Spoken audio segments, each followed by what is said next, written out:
아멘. 여러분, 우리가 구원받는 것은 예수 믿고 그냥 구원받아 천국만 간다고 모든 게 다 끝은 아니에요. 우리가 예수를 영접하고 구원을 받았으면 하나님 앞에 귀하게 쓰임받는 게 중요하죠. 하나님의 영광을 위해서, 주의 나라를 위해서 쓰임받는 게 중요해요. 예수님께서 세례 요한이 활동했던 요단강 동편에서 전도 활동하시다가 예루살렘에 입성하시게 됐거든요. 감람산 벳박이라고 하는 곳에서 이제 예루살렘 성에 입성을 하시게 돼요. 그냥 입성한 게 아닙니다. 짐승을 타고 입성하죠. 그건 뭘 말하냐면은 우리 예수님께서는 만왕의 왕으로 이 땅에 오셨다는 것을 보여주기 위해서요. 마치 대관식을 하는 것과 같거든요.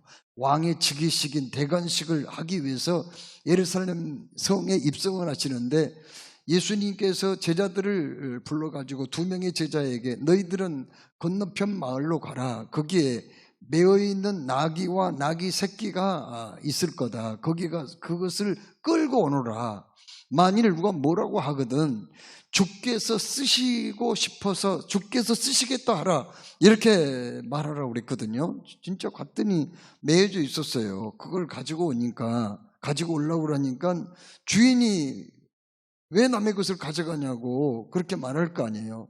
예수님이 시킨 대로 했어요. 주께서 쓰시겠다고 했다, 그렇게 얘기했더니 성령의 감동으로 그 나귀 주인이 새끼와 함께 주었는데, 예수님은요 그 나귀의 어미를 타고 예루살렘 성에 입성한 게 아니에요. 새끼를 타고 입성했거든요. 거기 요한복음 21장 5절 말씀에 나귀를 타고 갔다는 것은 뭘 의미하는가? 예수님은 겸손하신 분임을 나타내 보여주기 위해서 그렇게 하셨다고 말씀했습니다. 그런데 아무튼 나귀는, 이건 호르마라는 그런 말인데, 이건 나귀는 말하고 달라요. 덩치도 조그마하고 힘도 없어요. 지구력이 약해. 멀리 뛸 수 없어. 무거운 짐도 그걸 실을 수가 없어요, 나귀는. 저는 그 팔레스타인 가가지고 나귀를 봤거든요. 조그매요. 힘이 없어요. 그런데 예수님이 그걸 타고 가시면서 뭐라고 얘기했다고요? 주께서 쓰시겠다 하라. 하찮은 나귀 새끼를 주님이 쓰시면서 제자들에게 심부름을 시켜서 데리고 오라고 그러고 주께서 쓰시겠다고 하라고 그랬거든요. 호르마라는 말은 팔레스타인에서 욕이에요. 호르마 같은 녀석. 그러면은 에이, 힘도 없고 볼품도 없는 녀석, 그런 뜻이거든요. 그러나 예수님은 나귀도 쓰시고 나귀 새끼를 타고 예루살렘 성에 입성하셨다는 것은 뭘 얘기하는가?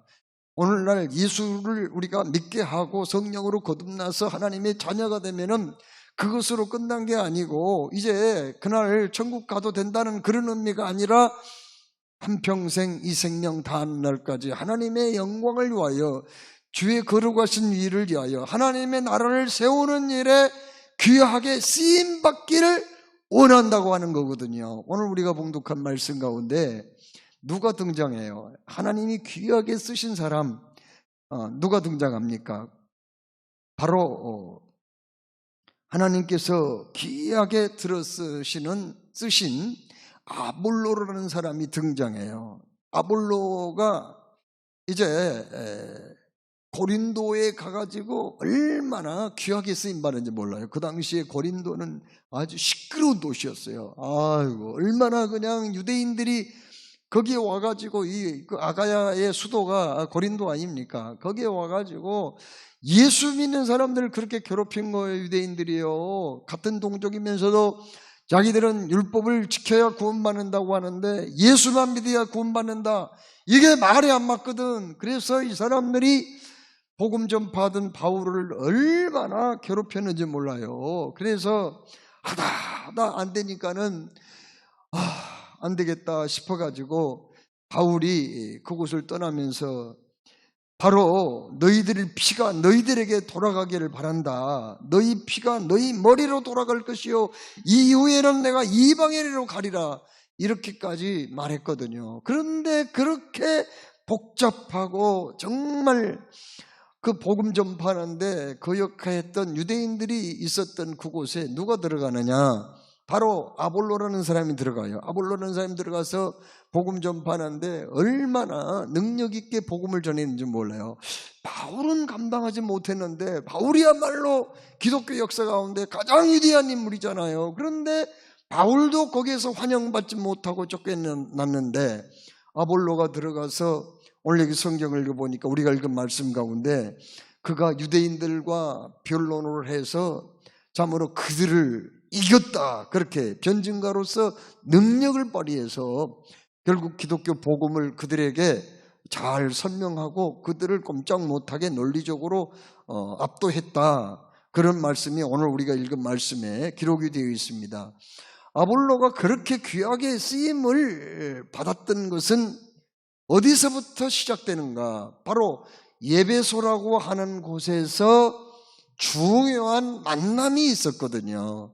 오늘 말씀은 그걸 얘기하는 거예요. 에베소에서부터의 이제 그 아볼로의 진정한 변화는 시작되는 거예요. 어떤 일이 있었나요? 그 사람이 어디 사람이냐면요, 유대인이지만은 알렉산드리아에서 출생한 사람입니다. 여러분, 알렉산드리아는 어떤 곳인가요? 여러분, 알렉산더 대왕이란 말 들었죠? 그 사람은 33살에 여졸했던 사람이지만은 지중해를 중심으로 한 아시아, 유럽, 아프리카까지, 인도까지 점령했던 아주 그냥 그 역사적인 영웅이에요. 그 사람은 대단한 인물입니다. 그의 수석이 누구예요? 철학자 아리스토텔레스예요. 아리스토텔레스는 누구의 제자지요? 소크라테스의 제자입니다. 그러니까는 이 사람은요, 아주 지성인이고요, 그리고 전술 전략에 아주 뛰어난 인물이고요, 얼마나 용기가 대단한 사람인지 몰라. 야망이 큰 사람이었어요. 누가요? 알렉산더가.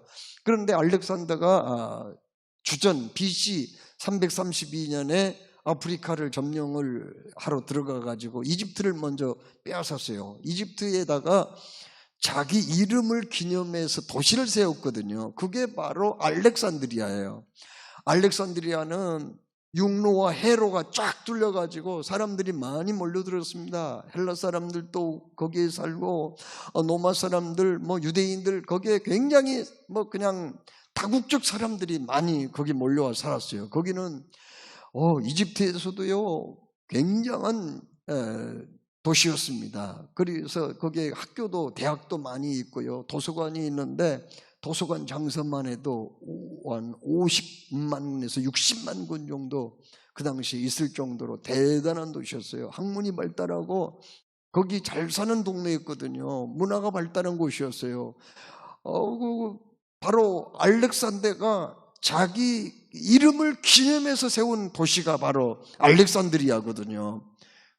그런데 거기에 유대인들이 살기 좋은 도시라서 거기 이주해서 많이 살았는데 알렉산드리아 도시의 5분의 2는 유대인이었다고 그래요. 거기에서 여기 아볼로라는 사람 모레네요, 공부를 열심히 하고 준비를 한 거예요. 거기는 학문이 발달돼가지고, 여러분 70인역 성경이라고 아시죠? 성경에는, 신구약 성경은 번역본들이 참 많아요. 번역본들이 많은데 그 번역본 가운데서 히브리어로, 구약은 히브리어와 대부분의 히브리어, 아람어 조금 해가지고 구약 성경이 기록이 됐는데, 히브리어는 어려워요. 히브리어는 그렇게 전 세계 사람들한테 알려진 그런 언어가 아닙니다. 그러나 헬라어는 알렉산더가 여러 세계 지역을 점령한 다음에 뭘 했느냐 하면은 알렉산더는 언어를 보급했습니다.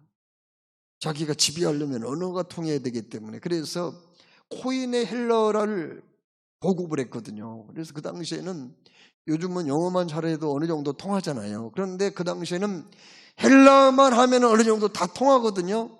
그런데 거기 이스라엘을 12지파잖아요. 그 중에서 6명씩 뽑으면 전부 몇 명이에요? 72명인데 그 사람들로 하여금 히브리어로 된 구약성경을 헬라어로 번역을 했어요. 그게 70인, 원래는 72이지만은 그냥 70인역이라고 붙였거든요. 이 성경은 굉장히 중요한 성경입니다. 왜요? 헬라어는 그 당시 전세에 보급되어 있기 때문에 헬라어로 성경이 번역되니까 복음 전파가 그만큼 용이한 거죠. 그래서 이 70인역 성경이 복음 전파에 굉장히 기여를 했거든요. 여기 아볼로라는 사람 이 보니까요, 율법에 능통한 사람이고요, 말 잘하고요, 학문에 능한 사람이었다고 성경이 말씀했거든요. 오늘 여기 말씀해요. 그는 구약 성경에 대해서 엄청 연구를 많이 한 사람이에요. 거기다가 그 사람은 또 헬라 문화에 대해서 정통한 사람입니다. 그리고 헬라의 학문 가운데 천문학, 기하학, 수사학 이런 것들이 그 당시에 인기가 있었거든요. 거기에 능통한 사람이에요. 정말 당나라 때부터 그냥 벼슬로 관리직으로 등용이 되려면은 신원섭한 4가지가 갖춰져야 되는데, 이 아볼로라는 사람은 정말 여러 가지를 갖춘 사람이었습니다. 이 사람이 알렉산드리아 출신인 이 사람이 거기서 학문을 다 익히고 공부 많이 해가지고 소아시아의 수도인 에베소에 왔어요. 에베소도 큰 도시였습니다. 그 당시에 이 30만 명 정도 인구가 있었는데 그곳에 와서 누구를 만났냐면은 바로 그 유명한 사도 바울의 동역자인 브리스길라와 아굴라 부부를 만난 거예요. 바울이 그 사람들을 만나게 된 인연은 뭐예요? 그것은 직업이 같았거든요. 유대인들은요, 아무리 공부를 많이 해도 부모가 꼭 기술 한 가지씩 가르칩니다. 왜요? 언제 어디서 무슨 일을 당할지 모르니까 벌어먹고 살아야 되잖아요. 그래서 기술 한 가지씩 가르치는데 바울은 장막을 제조하는 기술을 배웠거든요. 그런데 브리스길라와 아굴라 이 부부가 마침 바울과 직업이 똑같았어요. 장막을 제조하는 기술이 있었거든요. 그래서 자연스럽게 만나가지고 바울이 어느 날 회당에서 복음 전하는 거 들어보고는 너무 놀란 거예요. 그냥 뜨거운 은혜를 받은 거예요. 그래서 우리가 바울을 도와야 되겠다. 어찌하든지 바울을 도와야 되겠다. 바울이 전파하는데 우리가 도움을 드려야 되겠다. 이렇게 맘먹고 평생 동역자로 살았거든요. 바울이 고린도에 있을 때는 고린도로, 아시아에 올 때는 아시아로, 소아시아에 올 때는 소아시아, 에베소 올 때는 에베소. 바울을 그린다처럼 따라다니면서 그렇게 보필을 한 거예요. 그런데 3차 선교여행 때 바울이 고린도에서 쫓겨나가지고 이제 예루살렘으로 귀환할 그때에 바로 브리스길라와 아굴라를 소아시아의 수도 에베소에 떨쳐놓았거든요. 거기에 있다가 누구를 만나냐? 바로 알렉산드리아 출신인 아볼로가 그곳에 오게 됩니다. 거기에서 만난 거예요. 그런데 이 아볼로라는 사람은 성경에 아주 능통한 사람이었어요. 대단한 인물이었습니다. 얼마나 공부를 많이 했는지, 얼마나 학문도 정통하고, 성경에도 그렇게, 이 사람이요, 말을 그렇게 잘해요. 말 잘하는 사람이었어요. 논리가 얼마나 정연한지요.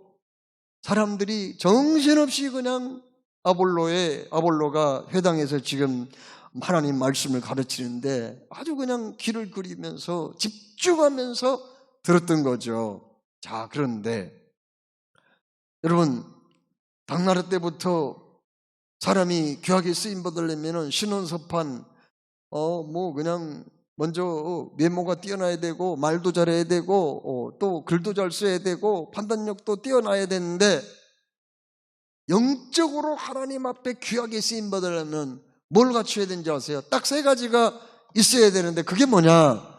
바로 지성과 영성과 인격을 갖춰야 되거든요. 이 아볼로라는 사람이 회당에서 하나님 말씀 가르치고 설교하는 것 보니까 대단했어요. 인기가 좋았습니다. 그런데 장막을 제조했던 브리스길라 아굴라 부부, 그러니까 바울의 동역자죠. 바울한테 은혜 받은 사람들이죠. 그 사람들이 들으니까 뭔가 부족한 거예요. 그럼 뭐가 부족했나? 그 사람이 구약 성경을 쭉 얘기하면서 하나님이 그리스도를, 메시아를 보내기로 약속했다. 성경 봐라. 모세우경을 봐라. 역사서를 보아라. 묵시록을 보아라. 시편을 보아라. 하나님이 여기 이렇게 말씀했지 않느냐. 그 하나님이 여기에 오신 거고 약속대로 이 땅에 하나님의 아들 예수가 오신 거고, 바로 그 예수님을 영접하기 위해서 세례 요한이라는 사람이 등장해서 회개의 세례를 베풀었다. 예수는 진정한 메시아다. 이렇게 가르쳤습니다. 그런데 예수님에 대해서 거기까지였어요.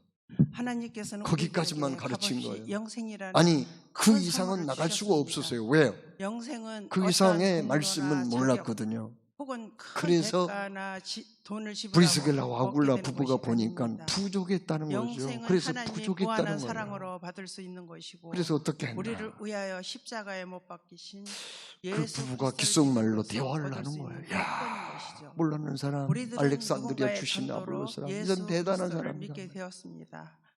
저렇게 성경에 대해서 줄줄줄 끼고 있는 사람이 어디 있냐 말이에요. 빚을 지었으면 반드시 저렇게 말을 논리적으로 그래서 믿음의 사람들을 맞게 잘하는 사람이 어디 있어? 전대의 사명을 감당해야만 저 사람 합니다. 성령의 지식뿐만 아니라 일반 헬라 문화와 헬라의 그 학문의 열정은 있는데 지식도 깊이가 있는 사람 아닐까. 그러다가 이영 목사님과 고일영 권사님의 한 가지 권유로 부족하잖아. 전도 폭발 교육을 받게 되었습니다. 전도 교육을 받으면서 저 사람을 오늘 저녁에 우리 집에 초대하면 어때? 배우게 되었습니다. 그리고 노방 전도에 합류를 하면서 각양각색의 사람들도 만나게 그래가지고 됩니다. 처음에 소극적으로 아볼로라는 그 사람을 자신 없는 브리스길라와 아굴라 부부가 자기 집에 삐죽이 초청합니다. 내밀다가 그리고는 거절당할 땐 전도를 대접을 하다 잘해요. 보면 무안하기도 하고 창피하기도 했었습니다. 아굴라와 그런데 브리스길라 부부, 아굴라가 남편이에요. 브리스길라가 부인이고 참 지혜로운 사람들이에요. 우리는 어떤 사람들이 뭐 이렇게 자기 마음에 좀 안 들고 고치고 싶은 거 있으면은 너무 막 직설적으로 하는 경우가 있거든요. 그리고 전도지도 아굴라, 잘 받아주고 브리스길라 아굴라 부부는 그게 자기 집에 정중하게 초청하고 대접도 잘 한 다음에 제가 노방 전도를 하면서 마음의 크기도 우리는 당신을 대적할 마음이 없어요. 마음도 단단해지는 걸 당신을 사랑해요.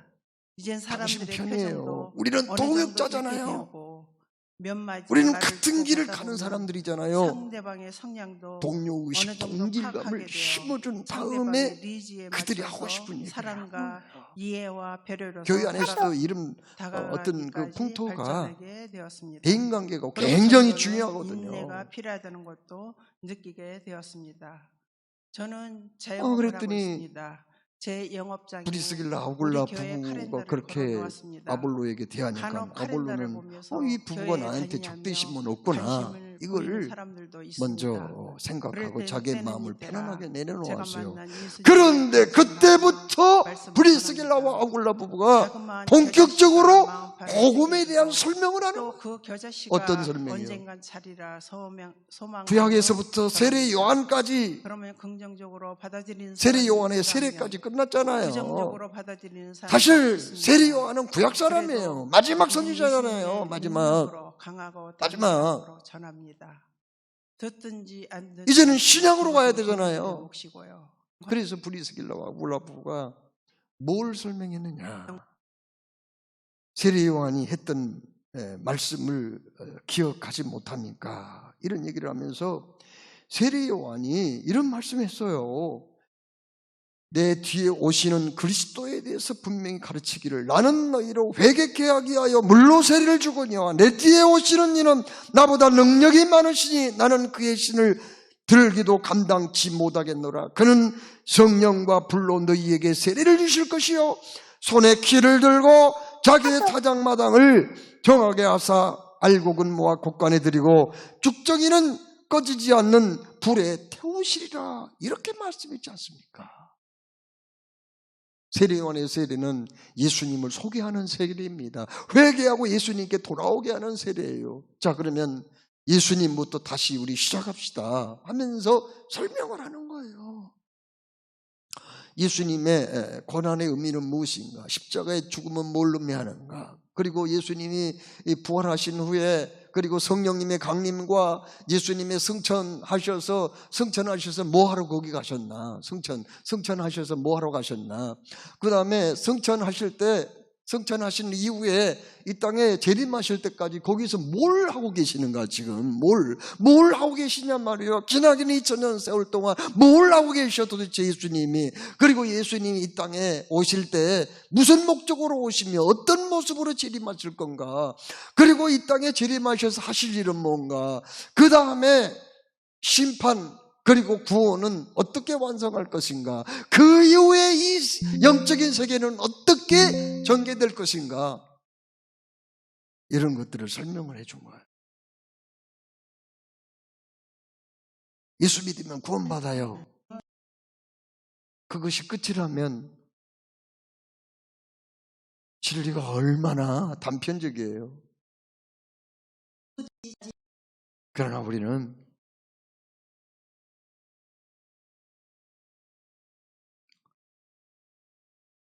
예수님의 비하와 승기, 그리고 재림, 심판, 종말론, 여기까지 알아야 되거든요.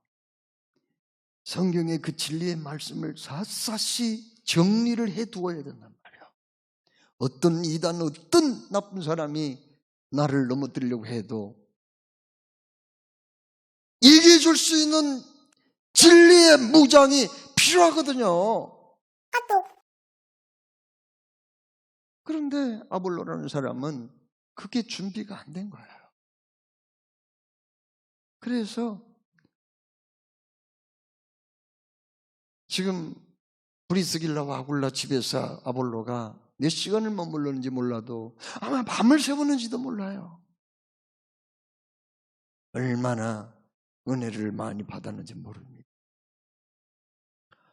이 사람이 그 후에 회당에 가서 말씀 전했는데 완전히 달라져 버린 거예요. 그전에는 지식을 전달하는데 치우쳤지만은 이제는 그게 아니었습니다. 얼마나 진리를 세세하게 풀어서 가르치며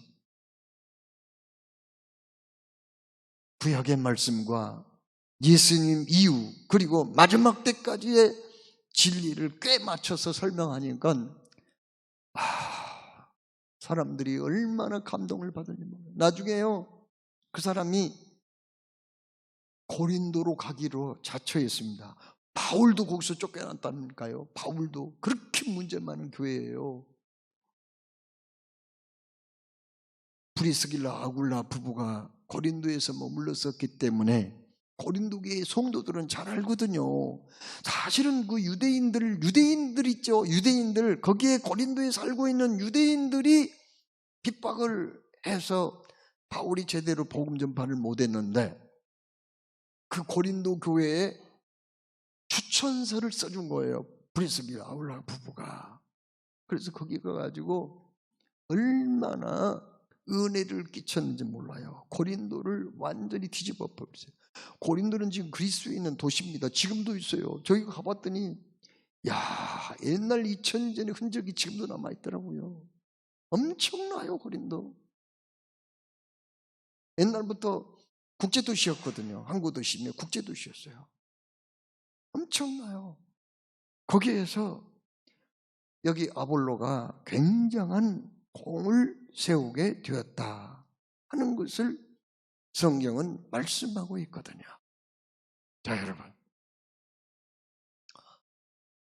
얼른 생각할 때 그냥 장막을 제조하고 수선이나 하는 그 사람 말이에요. 별 볼 일 없는 사람이에요.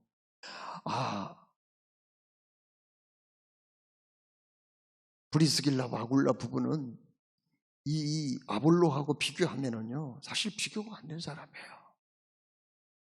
아볼로가 훨씬 뛰어난 사람이죠. 이 사람은 대학 교수 중에도 실력이 있는 교수에 속한 사람이거든요. 비교가 안 돼. 그런데 보세요. 이 아볼로라는 사람은 겸손한 사람이었다는 걸 알게 됩니다. 다른 분야에는 자기가 그들보다 더 많이 알겠죠. 그러나 복음에 대해서만큼은 이 사람들이 먼저 깨우침을 받았다고 생각한 거예요. 그래서 자기 자신을 다 내려놓고 열심히 경청하면서 배웠어요. 메모도 해가면서 집중해서 공부를 했을 거예요. 하나님은 그의 겸손을 사용하셨어요. 그는 장막 제존하고 근근히 사랑하는 별로 학문적으로는 깊이가 없었던 브리스길라 오굴라 부부를 통해서 은혜 받고 나중에 기독교에서 대단한 영향력이 있는 사람이 되었거든요. 참 고린도 교회에 파당이 있었죠. 그렇죠? 누구누구요? 그리스도파, 게바파, 아볼로파, 바울파가 있었어요. 아니 세상에 그가 베드로 위대한 인물입니다. 사도 중에 대표성 있는 사람이죠. 바울 세계 복음을 전파한 사람이에요. 그리스도는 말할 것도 없고요. 그런데 어찌됐든 그 파당이 있다는 건 나쁜 거지만은 아볼로를 추종하는 사람들도 그만큼 있었다는 거 아니에요. 이건 그가 얼마나 영향력 있는 사람이었는가, 이것을 단적으로 보여주는 거거든요. 여러분, 바울이 고린도전서 3장 6절 말씀에 이런 말씀이 있어요. 나는 심었고 아볼로는 물을 주었으되 하나님은 자라나게 하셨느니라. 하나님이 자라나게 하신 거 위대한 거죠. 하나님이 성도들 신앙이 성장하게 만들고 교회가 부흥되게 하고 성장하게 하신 분은 하나님이시라는 거죠. 그런데 나는 심었어. 복음을 심었다는 거예요. 그런데 심기만 하면 돼요? 가꿔야지. 그런데 아볼로가 내가 심은 복음을 물을 주고 가꿨다. 참 이거 보면은 그 위대한 대전도자 바울이 아볼로를 철저하게 자기의 동역자로 인정을 하고 있다는 거거든요. 아볼로라는 사람도 정말 유능한 사람이라는 것을 가르쳐주는 거예요. 저는 오늘 전도폭발 훈련생들이 하시는 걸 이렇게 보고 간증하시고 또 이렇게 시범을 보이는 걸 보고 굉장히 감동이 많이 됐어요. 참 그 상당한 시간을 훈련을 받으셨는데 이게 참 도움이 많이 되었구나. 전도폭발은 단순히 무슨 전도하는 기술만 배우는 게 아닙니다. 복음을 딱 요양해서 정리를 하는 그런 이점이 있는 게 바로 전도폭발 훈련이거든요. 그래서 이 전도폭발 훈련은 자기 개인의 신앙을 정리를 하는 거예요. 복음이 무엇인가를 나로 하여금 딱 간단하게 정리를 하게 하는 그런 훈련이거든요. 그래서 그게 의미가 있는 거예요. 여러분, 우리가 신앙생활할 때 하나님께 귀하게 쓰임받으려면 세 가지를 갖춰야 된다고 말씀드렸거든요. 영적인 세계, 믿음의 세계에서 정말 하나님께 쓰임받으려면요, 첫째 뭐가 있어야 된다고요? 지성이 있어야 돼요. 그 다음에 영성이 있어야 돼요. 인격적으로 훌륭해야 돼요. 그런데 많은 사람들은 이게 치우치는 경향이 없잖아 있어요. 치우쳐 한쪽으로. 어떤 사람은 지성에 치우쳐, 그러니까 열심히 성경 공부하고 배우고 이런 건 잘하는데 기도를 한다든지 성령 체험을 한다든지 은혜를 받는다든지 이런 점에 좀 부족한 사람이 있어요. 또 어떤 사람은 이상해요. 열심히 기도하고 성령 체험하고 신비 체험하는 건 잘하는데 하나님의 말씀에는 별로 관심이 없는 사람이 있어요. 또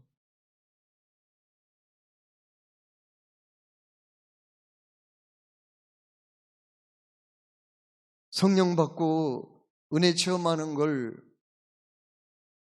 멀리 하면은 사람이 메말라요. 먼지가 푸석푸석 나요. 잘 들어보세요. 그 반대로 하나님의 말씀을 깊이 있게 보려고 생각하지 아니하고 그냥 신비처럼 어떤 능력만 받기를 원하는 그런 데 치우치게 되면은 자칫 신비주의나 광신자에 빠져들 수가 있어요. 되게 이단에 빠지는 사람들 중에는 그런 사람들이 많아요.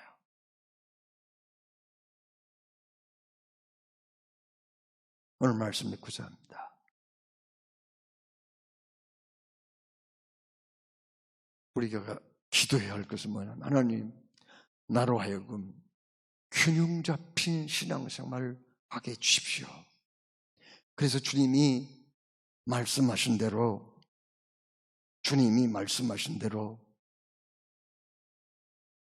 좌로나 우로나 치우치지 않게 하여 주옵소서. 예수님이 하신 말씀대로 내게 와서 배우라.